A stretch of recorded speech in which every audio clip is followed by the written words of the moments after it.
दुनिया एक बार फिर डर के साए में है और वजह है अमेरिका के राष्ट्रपति डोनाल्ड ट्रंप, जिनके हालिया कदमों और बयानों ने वैश्विक राजनीति को हिलाकर रख दिया है।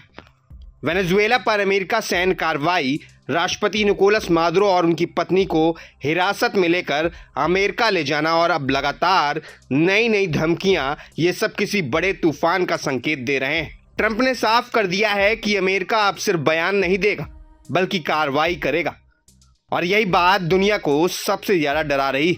वेनेजुएला के बाद ट्रंप ने कोलंबिया, मैक्सिको, क्यूबा, ईरान और यहां तक कि ग्रीनलैंड को भी चेतावनी दे दी है, जिससे साफ है कि यह सिर्फ एक देश का मामला नहीं बल्कि एक वैश्विक टकराव की शुरुआत हो सकती है।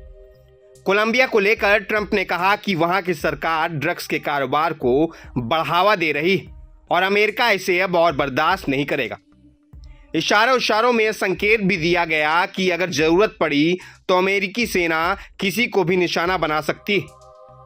मैक्सिको पर आरोप है कि वह ड्रग्स तस्करी और अवैध प्रवासियों को रोकने में नाकाम रहा है, और ट्रंप का कहना है कि अगर हालात नहीं सुधरे तो अमेरिका अपने तरीके से हालात संभालेगा। क्यूबा को लेकर ट्रंप का दावा है कि वहां की सरकार पहले से ही कमजोर है और किसी बड़े ऑपरेशन की जरूरत भी नहीं पड़ेगी, यानी वहां सत्ता परिवर्तन का इशारा साफ दिखता है। ईरान को दी गई चेतावनी और भी खतरनाक है, जहां ट्रंप ने कहा कि अगर विरोध प्रदर्शनों को दबाने के लिए हिंसा का इस्तेमाल हुआ तो अमेरिका जोरदार जवाब देगा। यहां तक कि मिसाइल हमलों की बात भी खुलकर कही जा चुकी है। इसी बीच ग्रीनलैंड को लेकर ट्रंप का बयान यूरोप के लिए एक बड़ा झटका है, क्योंकि डेनमार्क के हिस्से माने जाने वाले इस इलाके को अमेरिका राष्ट्रीय सुरक्षा के नाम पर अपने नियंत्रण में लेने की बात कर रहा है। वजह बताई जा रही है रूस और चीन की बढ़ती मौजूदगी। सवाल अब यह है कि क्या अमेरिका के लिए दोस्त और दुश्मन का फर्क खत्म हो चुका है, क्योंकि नाटो का सदस्य डेनमार्क भी अब ट्रंप के रडार पर है, और यूक्रेन, जो कभी अमेरिका का सबसे करीबी सहयोगी था, आज खुद को अकेला महसूस कर रहा है। सबसे बड़ा डर वेनेजुएला की नई शासक डेल्सी रोड्रिग्स को दी गई धमकी को लेकर है, जहां ट्रंप ने साफ कहा है कि अगर उन्होंने अमेरिका के हिसाब से काम नहीं किया तो उन्हें मादुरो से भी बड़ी कीमत चुकानी पड़ सकती है।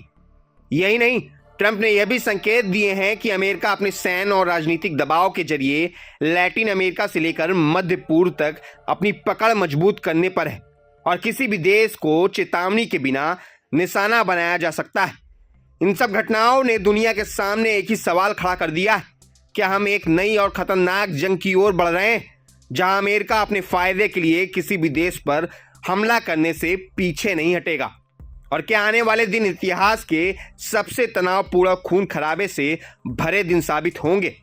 अब यह स्पष्ट है कि वैश्विक राजनीति का खेल केवल देशों की ताकत का नहीं बल्कि डर, धमकी और अप्रत्याशित कार्रवाई का भी है, और यह वही खेल है जो किसी भी समय दुनिया को पूरी तरह बदल सकता है। मैं अभिषेक सिंह, प्रभात खबर के लिए। प्रभातखबर.com, विश्वास वही, रफ्तार नहीं।